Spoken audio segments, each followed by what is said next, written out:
Welcome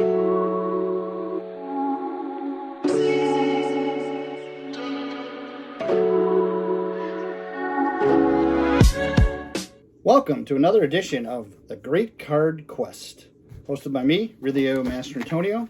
We are in Indiana, in my very good friend, lifelong friend, Dan's man cave. So he was nice enough to let us film down here. You know, I always try to find unique places to film, not just anywhere. So Dan will be coming back down here in a minute and throw in a few comments if he wants to. But once again, thank you, Dan, for your hospitality. As you know, I am building the 1971 Topps Black Beauty set. We're going to go through this show. We're going to go through cards 125 to 174. Not everyone. Relax. We're not going to keep you for an hour.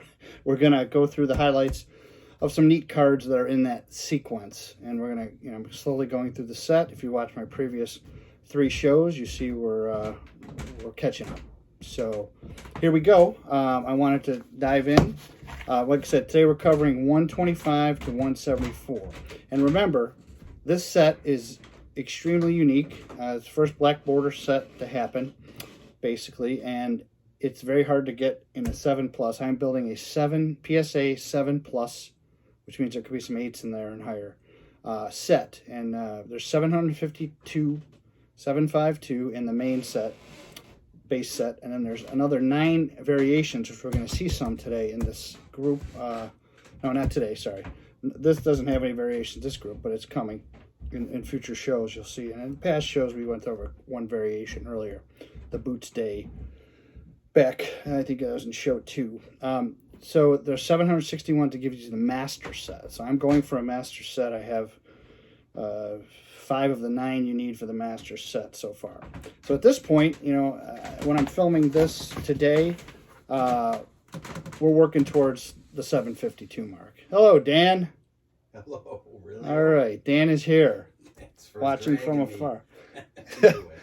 He's dragging, kicking, and screaming. I love it. So we're going to start, as I said, 125 to 174. I started this madness, 10 years ago with a raw set. So I have a complete raw set. And I decided that wasn't good enough, so I wanted to go out and spend ridiculous amounts of money to have a set of PSA 7 and over. So that brings us to here today. So the first card we're going to talk about is Mr. Ray Fosse. And you'll see a flash of a bigger screen here, and you can freeze it and check it out. But Ray Fosse's card number 125. It's a 7. All right, Mr. Fosse. Everybody remembers him. The reason I picked him was because he was the person that Pete Rose bowled over and almost crushed in the 1970 All-Star game. So if everybody remembers that. But he was the first ever draft pick of the Cleveland Indians. So there's another little bit of trivia for you. I know I'm personally into trivia, so is Dan. And if you're into trivia out there, write some of this down.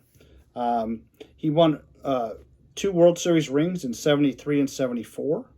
Later on, he became a television and radio broadcaster for the Oakland Athletics, 1986 to today. And just number-wise, I'm going to go over the different, for those of you that collect the PSA, for each card, I have the amount of 7s, the amount of 8s, the amount of 9s, the amount of 10s, and the amount of, and if it's a 10, I'll tell you what it recently sold for. There's very few 10s. Out of the whole set, I think there's only 252 10s that have ever been graded by PSA. Out of probably 250,000 cards that were graded. So it's a tiny, minute element. So for Ray Fosse, for example, there's 117 7s, 233 8s, 18 9s, and there's 110. I'd love to have that 10. That sold for $1,224.99 on March 4th, 2007. So that card hasn't moved in, 16 years? So that's Mr. Fosse. Next, he's a decent player, never really ripped it up, but Mr. Mickey Lolich. It's card number 133. So we're going to talk about Mickey here. Michael Stephen is his real first name, by the way. He won 3 games in the 1968 World Series, including Game 7, and he beat Bob Gibson. So it's a pretty good thing to have on your wall if you beat Bob Gibson, because he was a heck of a pitcher. He began with the Tigers, and he won 14 games for 11 consecutive seasons, which pretty good. Like I said, he wasn't a superstar, but he had numerous pitching records, and he's second in the majors all-time strikeout list, 2,832 behind Steve Carlton. So Mickey had a pretty good career. So that's card number 133, and that's a 7. Next is card number 134, Jose Arcia. All right. And once again, not a household name, but he actually was owned by 4 different teams before he... And the reason I bring this up is he was owned by 4 different teams until he came to the Cubs in 1968. And you're going to find with this broadcast, like it or not, I throw out names of just guys I think that are cool cards, cool names. They don't really do anything in the league. And in this case, anytime there's a Cub or a White Sox, you're going to hear about them. So I'm from Chicago, based here in the Chicago area, so we love the Cubs. Another thing is, he signed with the Houston Colt 45s in 1962. Just the coolest name ever. Houston Colt 45s. Why did they ever go away? I don't know. Next one is a former Cub, card number 135 to 7, Rick Monday. We all remember him in that run the Cubs made, but didn't quite do it. But Rick was with the Cubs from 72 to 76, Athletics 66 to 71, Dodgers 77 to 84. The thing you might remember about him that is what makes him probably the most famous is he stopped fans from burning an American flag, if you all remember that. So that's pretty cool. And there's just numbers-wise, I don't do it on every card, but on a few cards, his is pretty interesting. There's not a lot of Rick Mondays out there. 122 sevens, 84 eights, 8 nines, and 0 10s. So not a lot of Ricks out there. I'm happy to have his card. The next one is one of these where I just think it's a cool name, and I remember him as a kid. Dan, you might remember him too. Card number 136 from the Mets, catcher Duffy Dyer. Just love that name, Duffy Dyer. I'd always remember hearing his name come up when I was a kid, and I just thought it was cool. Doesn't really do anything major for the league, but I just think he's cool. 124 sevens, 134 eights, 12 nines, and no 10s for Mr. Dyer. The next one. Everybody loves this man and his many ways to grease up a ball. You can guess who this probably is. Number 140,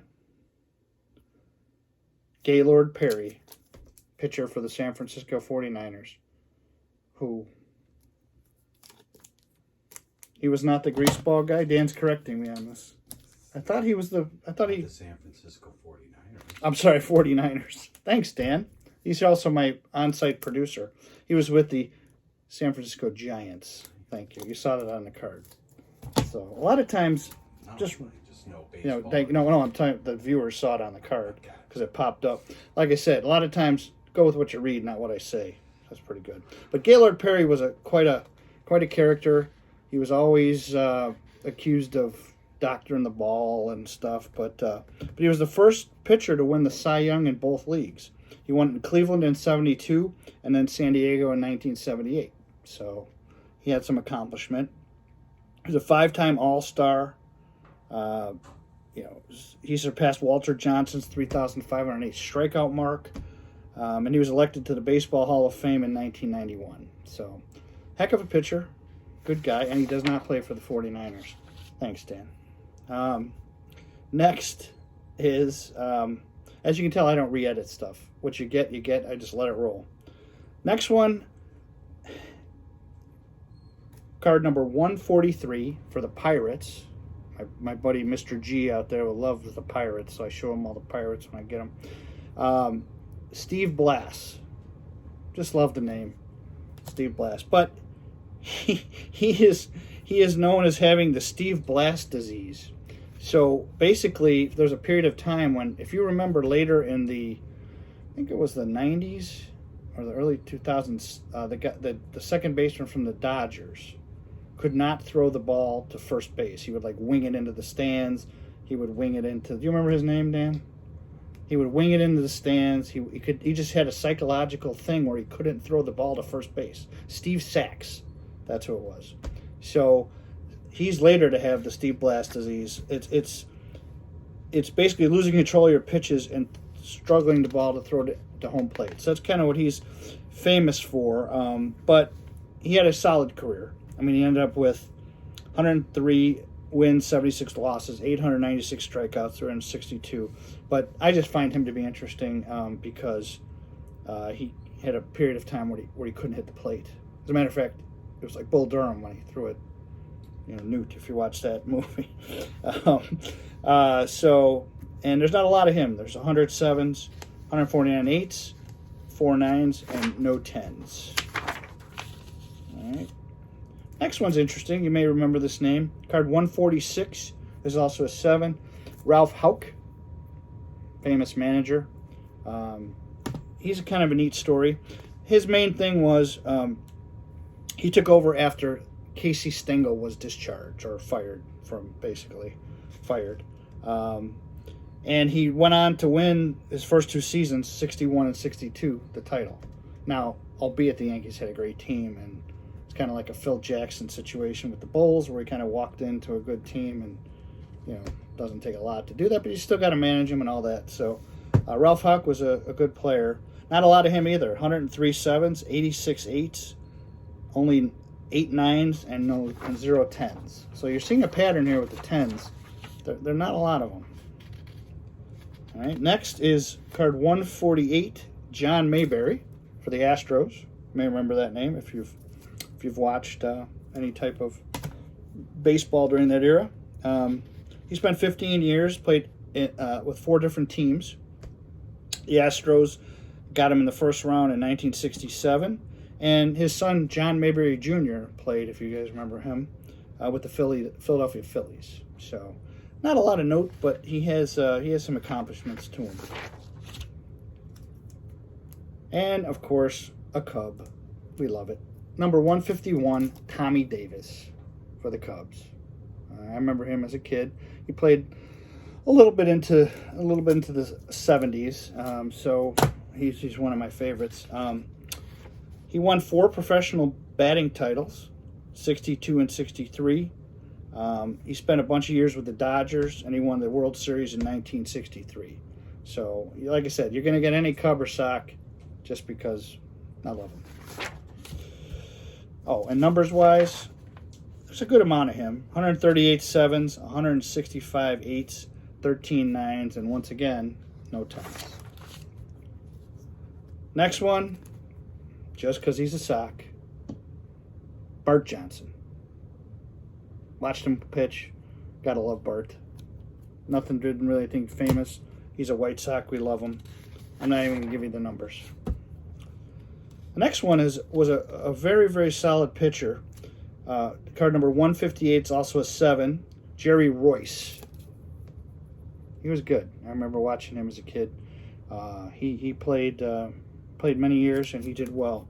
He spent 22 seasons, so he played a long time. And he played 4 different decades. So one of the few players that played in 4 different decades. And he was the second pitcher in Major League history to win 200 games, and he never won 20 in a season. So you got to play a long time to do that.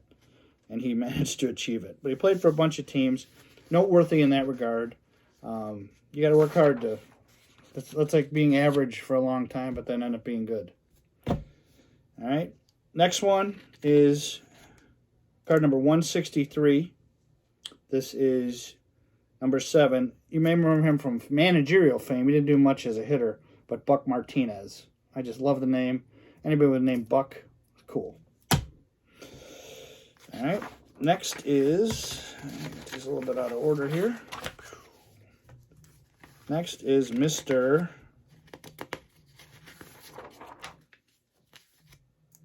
Card number 169, Ed Herman. Once again, what's the theme here? White Sox catcher. Ed didn't really do anything special, but he's a White Sox, so he gets announced.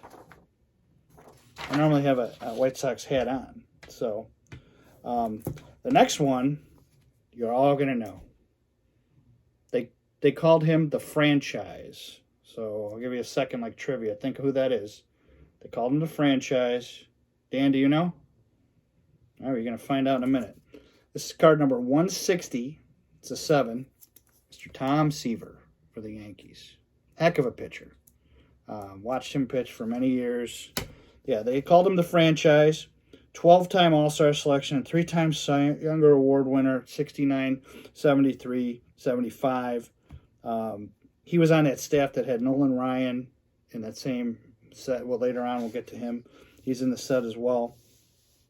He had an amazing career. 311 wins, 205 losses, 3,640 strikeouts, 2.86 ERA in 20 seasons.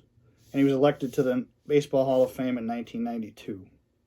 So, and he recorded 98.8% of the votes. So that's pretty darn good.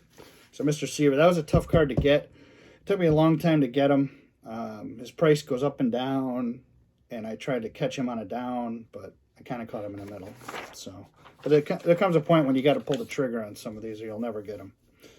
From a set building aspect. All right, a few more here. The next one is card number 170. Another really good pitcher. This is a 7. Mike Cuellar. Cuellar. I believe it was Queller. Mike Queller is the way they said it. He was his real name was Miguel Angel. Kind of neat. He was in 1971. They had 4 Baltimore pitchers that won 20 games or more. That would be Jim Palmer, that whole crew. He was one of them. So the Orioles won in 1969, 1970, 71 the pennants, and then the 1970 World Series. So he had a heck of a career. He ended up 185, 130 wins and losses, 1,632 strikeouts, 172 complete games, 36 shutouts, and a 3.14 ERA. So Mr. Clare had a heck of a career. And the last one to close it out is, just for the heck of it, I love the name, and he's an Expo, and I love when getting Expos and Senators because that team's not around anymore. I used to have a Expo helmet that I bought at a Cubs game because it was so cool back in the day. Yes, that's how old I am. So this is card 171. This is also a 7. Bobby Wine. Just a great name. Who would not want to be named Bobby Wine? So numbers-wise, not important. He was kind of a decent average player, but he had a cool name. And I want to run through, I know I missed a couple of 10s in here, so I want to catch up on that for you before we wrap this up. Dan, any thoughts? Any favorite players? Anything you saw here you liked? I don't remember most of those guys. Well, your hardcore baseball people will remember them. So, yeah, not a lot of 10s in this group, so I think we're good. So, yep. Subsequent shows, there's a lot more 10s coming up, as you'll see. But everybody, thank you again for joining. I hope you learned something today. I hope you found it enjoyable. Thank you for going on this great card quest with me to get this full set. And we're going to go through all 752 cards. Plus, hopefully by then I'll have the master set. And I hope that you all keep tuning in. Please hit like and subscribe. Have a great week, and we'll see you next time.